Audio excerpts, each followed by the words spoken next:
अमित अमित कुमार, अर्पित, yes sir, कल आप sir yes sir पढ़ा रहे थे। कल relation between alpha beta gamma हुआ था ना? Yes sir. ठीक है। नहीं, कल हम लोगों ने पढ़ा था coefficient of linear expansion, coefficient of. आज Yes, हम लोगों को रिलेशन पढ़ना है। Yes sir, relation pharma property ऐसे कोई क्लास है उसके एक्टिविटी के बारे में होगा। एक्टिविटी के बारे में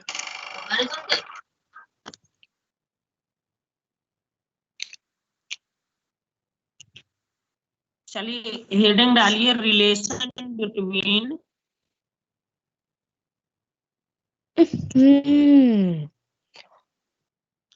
ये मेरी नहीं है। वर्तिका,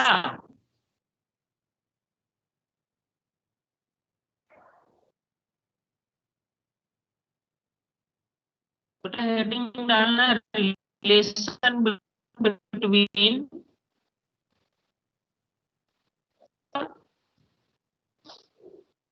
relation between alpha beta and gamma. Alpha क्या है हमारा? Coefficient of linear expansion. Beta है आपका कोफिशिएंट ऑफ सुपरफिशियल एक्सपेंशन। और गामा है आपका कोफिशिएंट क्यूबिकल एक्सपेंशन।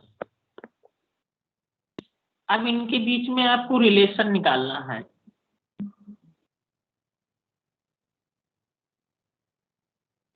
ठीक है, तो देखो इसमें क्या रिलेशन निकालेंगे। ऐसे करके लिखना, we know that V dash मतलब वॉल्यूम। ठीक है, वी डैश मतलब नया जो वॉल्यूम हुआ वो कितना होगा। तो आपको मालूम है कि वॉल्यूम इज इक्वल टू होता है length into breadth into height. ठीक है, वॉल्यूम इज इक्वल टू होता है length into breadth into height. अब ये तीनों चीजें लेंथ ब्रेथ हाइट अपने आप में लेंथ है, तो इसको हम लोग लिख सकते हैं एल डैश। ठीक है, इसको हम लोग क्या लिख सकते हैं? L dash cube. ये बेटा बात समझ में आ गई सबको? वॉल्यूम इज इक्वल टू होता है length into breadth into height. अब वो तीनों चीजें लेंथ हैं तो उसको हमने लेंथ का क्यूब कर दिया है। तो जैसे V dash equal to L dash cube लिखा हुआ है। ठीक है, अब इसको क्या लिख सकते हैं? V dash is equal to, अब कल एल डैश का फॉर्मूला मैंने तुम्हें बताया था। एल डैश का फॉर्मूला होता है एल, और ब्रैकेट में हम लोगों ने लिया था 1 प्लस अल्फा डेल्टा टी, और इसका पूरे का होल क्यूब लगा हुआ है। तो ये बन जाएगा आपका V dash is equal to, अब देखो यहाँ पे ये एल क्यूब हो जाएगा,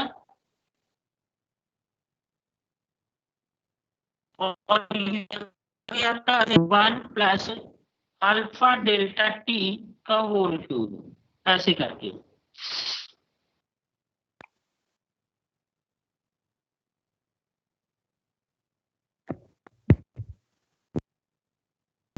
अब यहाँ पे जो a प्लस बी लिखा हुआ है, a प्लस बी का होल क्यूब लिखा हुआ है, तो इसका होल क्यूब का फॉर्मूला लगा के इसको जोड़ देते हैं। तो v dash is equal to L cube, और ब्रैकेट में यहाँ पे आ जाएगा, देखो a प्लस बी का होल क्यूब का फॉर्मूला लगाएंगे तो a cube plus B cube मतलब 1 क्यूब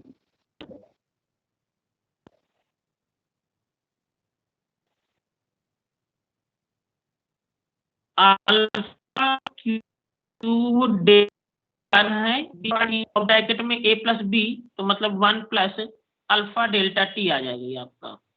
ठीक है, इसमें हमने फॉर्मूला लगा दिया है A cube A plus B का होल क्यूब का, तो वो हो गया A cube plus B cube plus 3ab bracket में a प्लस बी। यही होता है ना फॉर्मूला अमित? Yes sir.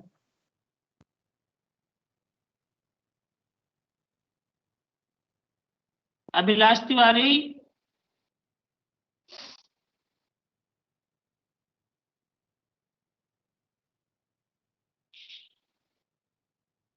दिव्यांजलि बात समझ में आ गई बेटा? प्रियांशी सर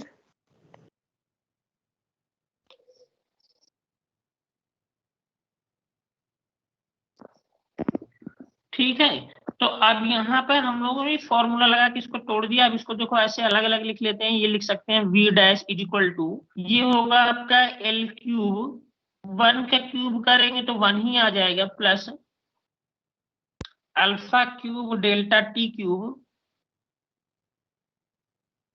और यहाँ पे देखो ये 3 अल्फा डेल्टा टी है, अंदर मल्टीप्लाई कर दें इसका तो आ जाएगा 3 alpha delta T plus 3 alpha delta T का इसके अंदर मल्टीप्लाई करेंगे तो आएगा 3 अल्फा स्क्वायर डेल्टा टी का स्क्वायर। अब ये हायर पावर टर्म्स जितने हैं उनको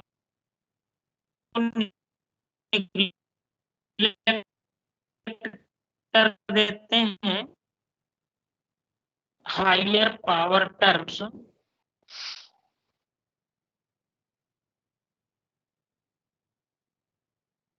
हायर पावर टर्म्स कितना है आपका, अल्फा क्यूब और डेल्टा टी क्यूब और 3 alpha square delta T square, इनको निकलो v dash is equal to L cube की जगह में हम लोग केवल v लिख सकते हैं। जहां ये एल क्यूब लिखा है इसकी जगह में केवल v लिख दे, ब्रैकेट में ये 1 आ जाएगा प्लस बाकी इतना आ जाएगा 3 alpha delta T.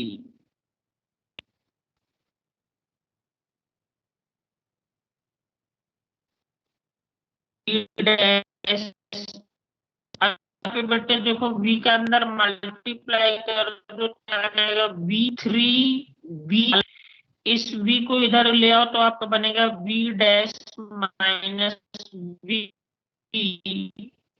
Is equal to 3 delta T. ये v डैश आपका डेल्टा v बन गया equal to 3v alpha delta T. यहां से आप 3 अल्फा इज इक्वल टू निकाल लो तो 3 अल्फा इज इक्वल टू आ जाएगा delta v upon v delta T. ठीक है। अब ये पीछे फॉर्मूला देखना है, इसका बीट सॉरी गामा के बराबर होता है।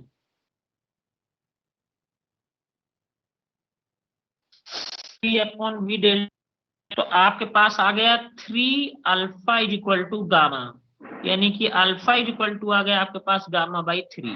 ठीक है, ये आपका एक रिलेशन आ गया अल्फा और गामा में। सर सर थोड़ा पीछे का पीछे पेज दिखा दीजिए। हाँ हाँ हाँ, ठीक है, दिखा रहा हूँ।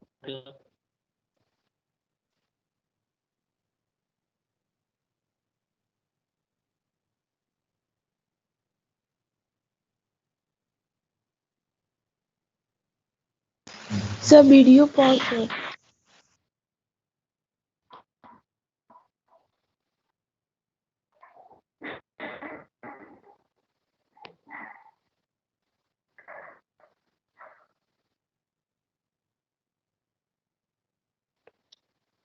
अब दिख रहा है बेटा?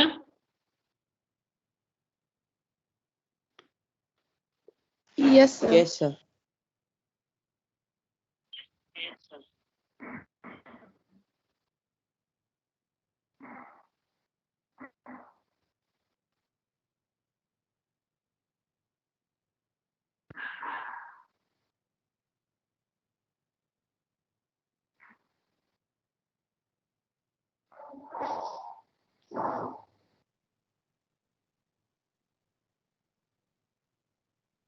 इधर हो गया, इस साइड हो गया बेटा?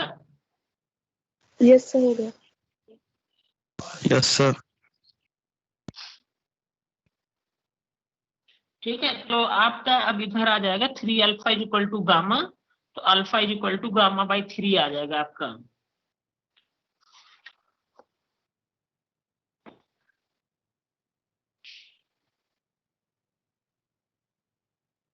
अब इसके बाद फिर से अब हम इसके नेक्स्ट आगे करते हैं। अभी देखो ये रिलेशन केवल अल्फा गामा का है, बीटा का रिलेशन अभी नहीं आया हुआ है। तो बीटा के लिए फिर से लिख सकते हैं अगेन, यहां से लिखना अगेन,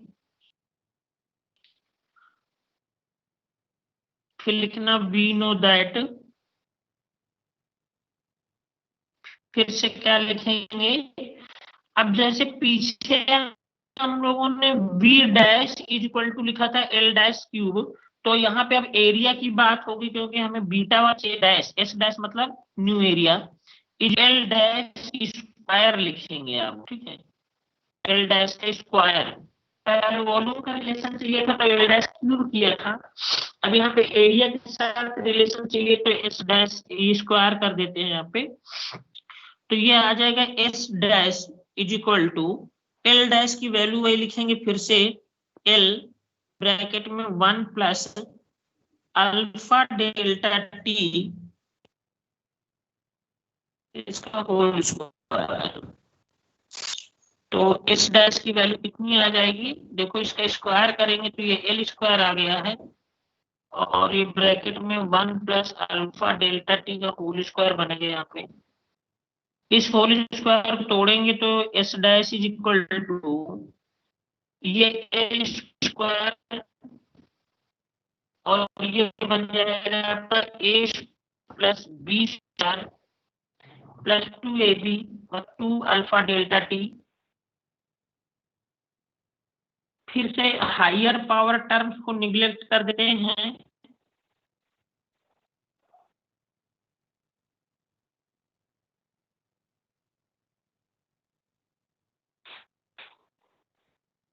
हायर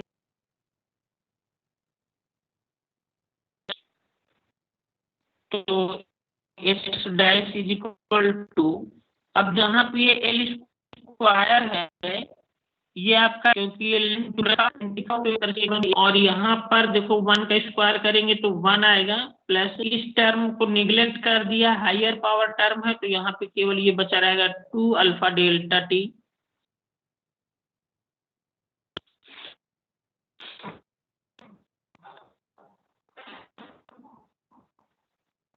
यहाँ से एस कर दो तो एस मल्टीप्लाई करेंगे तो आ जाएगा एस प्लस 2s अल्फा, इस एस को उठा के इधर ले आओ तो ये बनेगा S dash minus S is equal to S alpha delta T.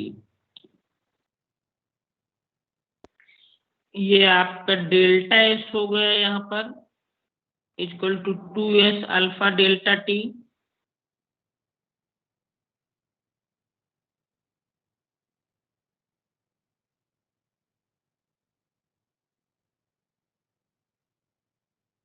अब यहाँ से 2 अल्फा की वैल्यू निकालने, तो 2 alpha is equal to delta S upon S delta T बन गया, और पीछे कल बताया था कि delta S upon S delta T beta होता है, तो 2 अल्फा इज गया, यानी alpha is equal to beta by 2 आ गया, ठीक है। Alpha is equal to gamma by 3 निकला था, alpha is equal to beta by 2 निकला है। चलो नोट कर लो इतना पहले इसको।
हो गया बेटा, सबका हो गया? यस सर हो गया।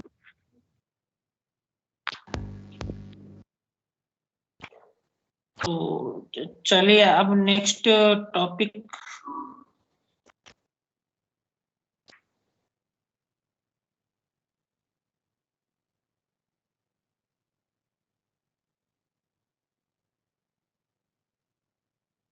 नेक्स्ट बेटा हेडिंग डालो, specific heat capacity.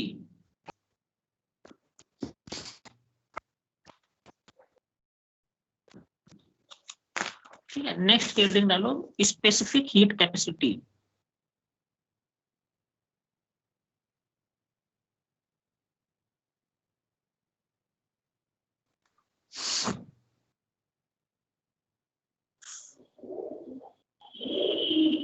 Specific heat capacity.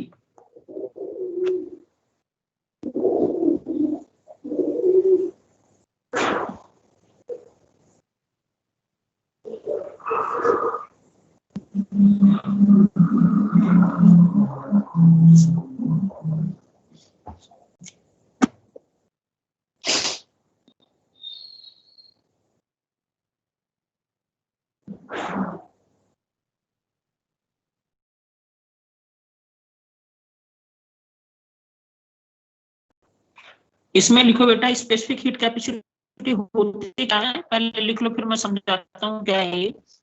इसमें लिख लेना, it is the amount of heat required, it is the amount of heat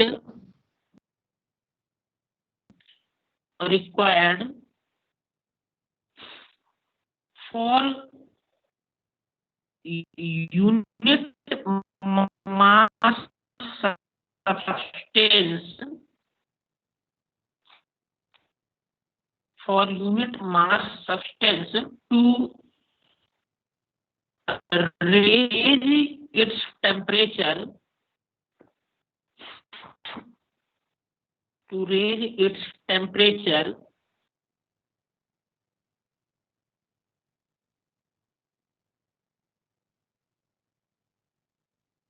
through 1 degree Celsius।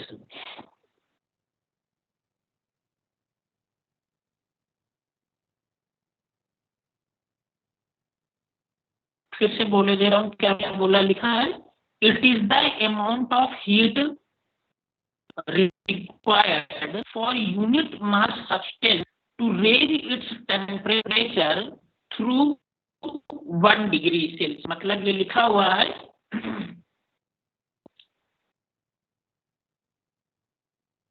कि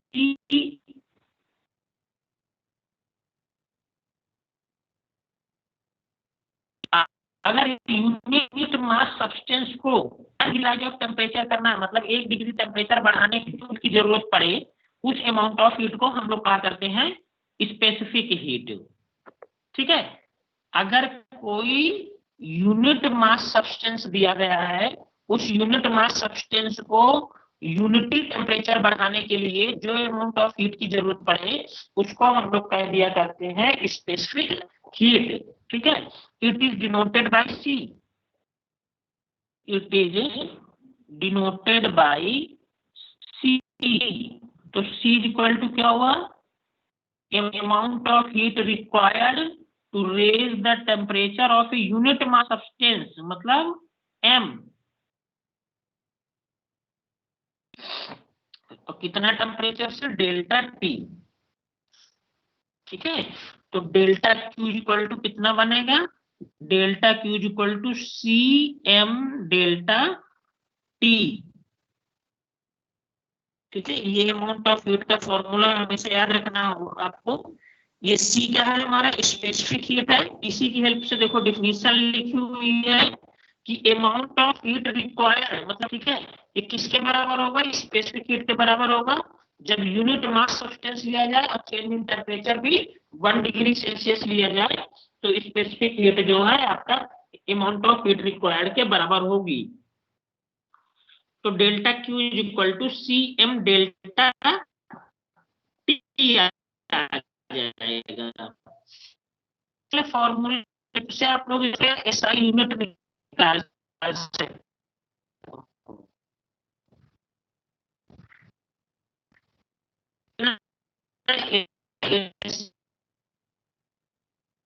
इज। अब देखो क्या इसकी यूनिट क्या बनेगी, ऊपर देखो क्या है डेल्टा क्यू मतलब हीट, और हीट की यूनिट क्या होती है जूल, ठीक है। और यहाँ पर क्या है मास की यूनिट हो जाएगी बेटा केजी, और टेम्परेचर की यूनिट केल्विन। तो ये आपका बनेगा ऐसा यूनिट क्या बन जाएगी जूल पर केजी, मतलब केजी इनवर्स लिख दें यहाँ पे और केल्विन इनवर्स लिख दें।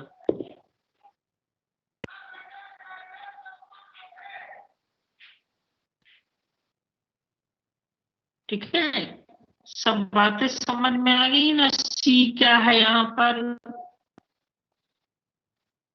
सी स्पेसिफिक हीट है, डेल्टा क्यू क्या है अमाउंट ऑफ हीट है,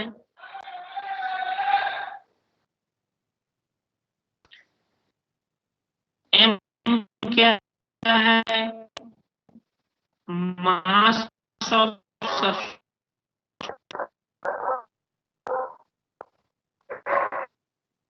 डेल्टा टी क्या है आपका चेंज इन टेम्परेचर है।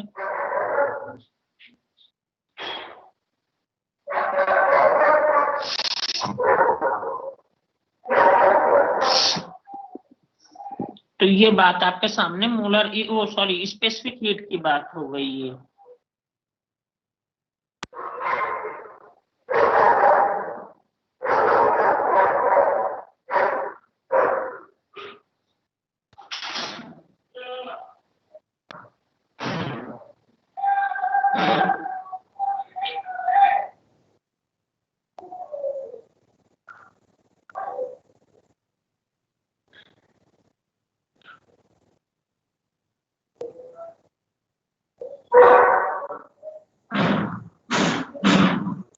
हो गया बेटा, नोट कर लिए ये।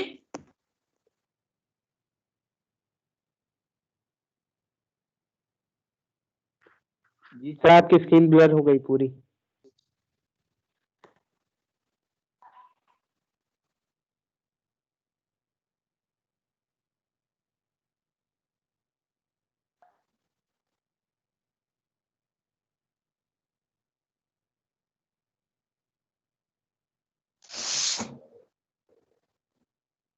अर्पित अब सो रहा है। अभी नहीं आई सर, अभी स्क्रीन नहीं आई। हाँ आई सर, आ गई अभी दिख नहीं रहा लेकिन कुछ।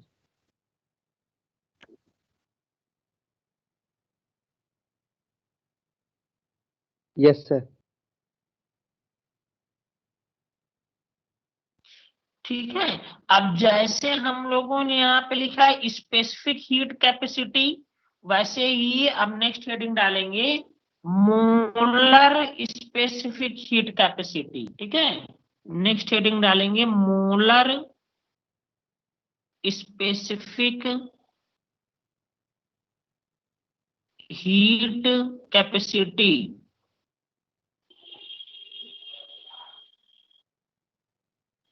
एक नया वर्ड इसमें जोड़ देना molar specific heat capacity.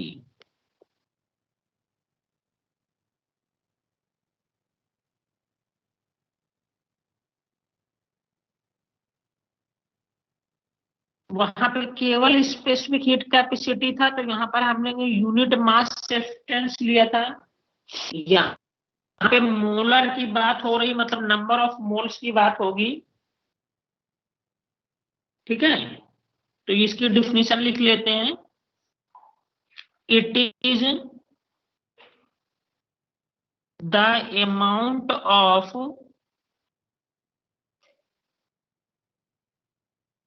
heat required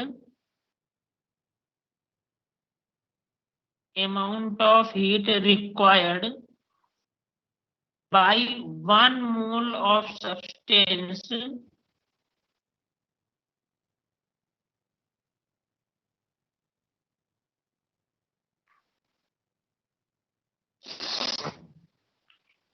to raise the temperature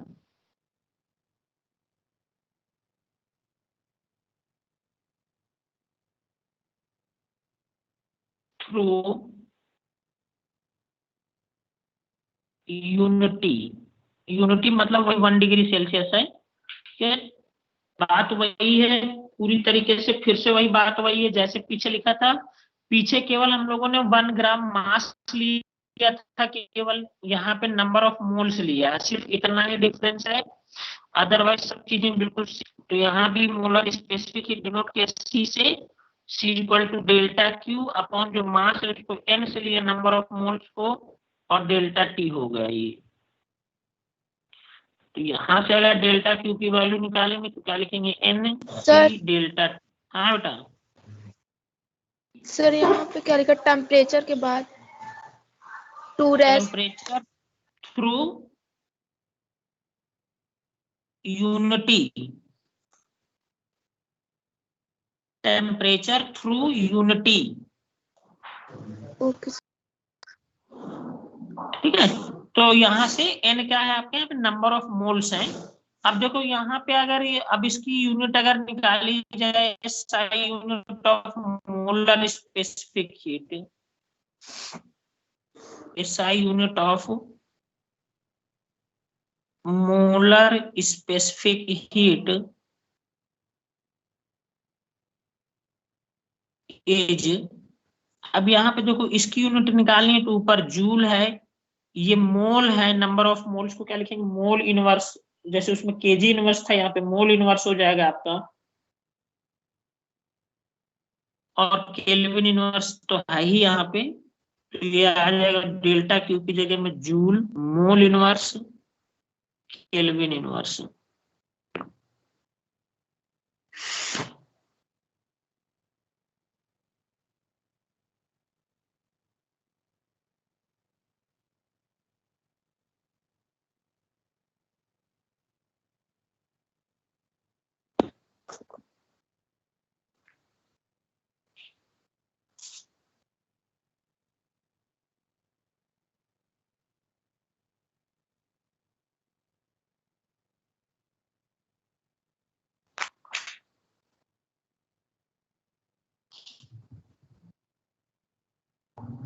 हो गए बेटा? Yes sir.